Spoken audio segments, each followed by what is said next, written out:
I look at just this idea of reimagining. Who's reimagining either their personal brand or their industry, or kind of taking a chart, like approaching things from a left field perspective.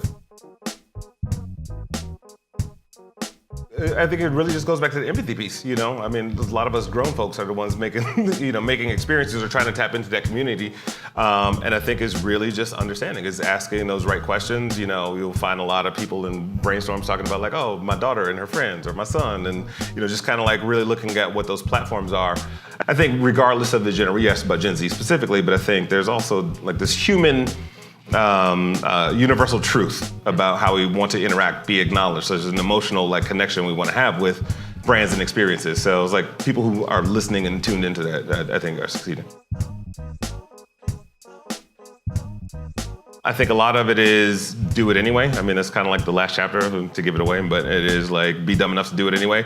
Build something out as far as you can take it before you present it. That's one of those things where it's like, if I come to you and I'm like, hey, I'm thinking about doing a blah, blah, blah. And you're like, okay, go do that spreadsheet like I asked you to do. But if I go like, hey, I've organized this thing and we have 3 partners that are gonna come in, and hopefully it's, I think a lot of people need to experience it. It's what we end up in the rooms a lot, like talking with our hands, because and then there'll be a robot, and the robot with rainbows will shoot out of it. And it's because it hasn't been done before. So, but if I can bring the robot in and show the rainbow shooting out of it, that's it's a different value proposition.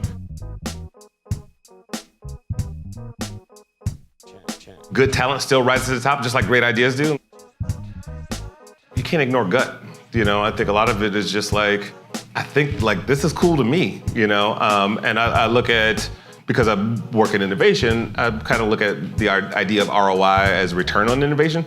It's like, it's not always gonna be, you have to allow yourself some wiggle room to be surprised.